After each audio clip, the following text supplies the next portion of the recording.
जरा सोचिए, अरब सागर की लहरों के बहुत नीचे हजारों सालों से दुनिया से छिपा हुआ एक लेजेंडरी शहर मौजूद है, खोया हुआ, चमकता हुआ और रहस्यमयी। एक ऐसा शहर जिसके बारे में पुरानी किताबों में लिखा है, एक शहर जिसका नाम द्वारका है। कुछ लोग इसे भारत का अटलांटिस कहते हैं। आइए द्वारका की कहानी में डाइव करते हैं, भगवान कृष्ण का डूबा हुआ शहर और इतिहास के सभा से बड़े रहस्यों में से एक। चैप्टर 1, देवताओं का सुनहरा शहर। हजारों साल पहले, अगर एएपी पुराने हिंदू शास्त्रों पर विश्वास करें, तो एक ऐसी जगह थी जो किसी और जैसी नहीं थी, द्वारका। महाभारत और हरिवंश पुराण में बताया गया है, द्वारका कोई आम शहर नहीं था। ये भगवान कृष्ण का लेजेंडरी राज्य था, विष्णु का एक अवतार, ब्रह्मांड के रक्षक। जरा सोचिए, सोने और चांदी के महल, रत्नों से चमकते हुए, अपनी ही शानदार रोशनी से चमकते हुए। हेवनली वास्तुकार विश्वकर्मा ने कथित तौर पर द्वारका का निर्माण किया था। इसे 900,000 महल दिए, सोने से डली सड़कें, तैरते हुए बगीचे और यहाँ तक कि उड़ने वाले रथ भी ही। यह एक ऐसी जगह थी जहाँ एक्स्ट्रॉर्डिनरी बस ऑर्डिनरी था। कृष्ण के शासन में द्वारका फला फूला, शांति बनी राही। शहर सुंदरता, ऐशो आराम और आध्यात्मिकता में फला फूला। लेकिन जैसा कि सभी लेजेंड्स हमें याद दिलाते हैं, कुछ भी ही, यहाँ तक कि देवताओं के शहर भी ही हमेशा नहीं रहते।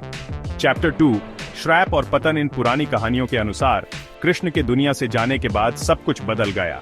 कभी एक साथ रहा यादव वंश काओस और हिंसा में टूट गया। कुछ कहते हैं कि यह एक श्राप का नतीजा था, दूसरे बस एक युग का एंड। जैसे ही कृष्ण ने धरती छोड़ी, समुद्र ऊपर उठ गया और द्वारका समुद्र में समा गया, बस ऐसे ही गायब हो गया। सदियों तक ज्यादातर लोगों ने इसे एक मिथक मान लिया, अभिमान, शक्ति और पतन के बारे में एक कॉशनरी टेल। लेकिन वो लेजेंड कभी पूरी तरह से नहीं मारा।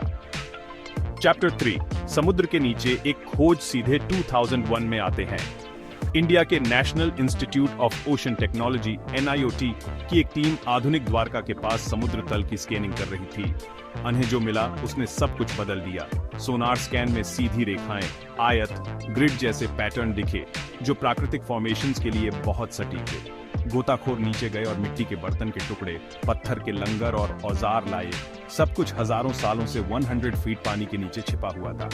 कार्बन डेटिंग से पता चला कि वे 9500 साल पुराने थे। यह पिरामिड से भी पुराना है, इंडस वैली सिविलाइजेशन से भी पुराना। क्या यह वही खोया हुआ शहर था जिसका वर्णन शास्त्रों में किया गया था? सबूत मेल खाते थे, जगह भी मैच कर रही थी। पुराने ग्रंथों में समुद्र में खोए हुए शहर की बात थी, और अब यहाँ खंडहर, शांत, रहस्यमयी लहरों के नीचे से पुकारते युग। बेशक स्केप्टिक्स भी हैं। कुछ कहते हैं कि ये बस एक भूले हुए बंदरगाह के अवशेष हैं या प्राकृतिक चट्टान फॉर्मेशंस। लेकिन कई लोगों के लिए सवाल अभी भी रोमांचक रूप से खुला है। क्या द्वारका सच में मौजूद था? क्या भगवान कृष्ण सच में इन सड़कों पर चले थे, इस राज्य पर राज किया था और देखा था कि उनका शहर हमेशा के लिए गायब हो गया?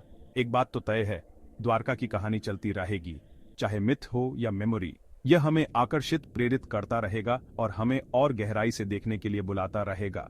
सिर्फ समुद्र में ही नहीं, बल्कि हमारे अपने इतिहास के रहस्यों में भी। आई तो अगली बार जब एएपी गुजरात के तट पर उन पुरानी लहरों को टकराते हुए सुने, याद रखना, हो सकता है कि देवताओं का एक शहर हो, बस सतह के नीचे इंतजार कर रहा हो। अननोन में इस डाइव में मेरे साथ जुड़ने के लिए धन्यवाद। अगर आपको खोई हुई दुनिया और अनसुलझे रहस्य एक्सप्लोर करना पसंद है तो सब्सक्राइब करें। अगली बार तक खोजते रहें। अतीत हमेशा आपकी सोच से ज्यादा करीब होता है।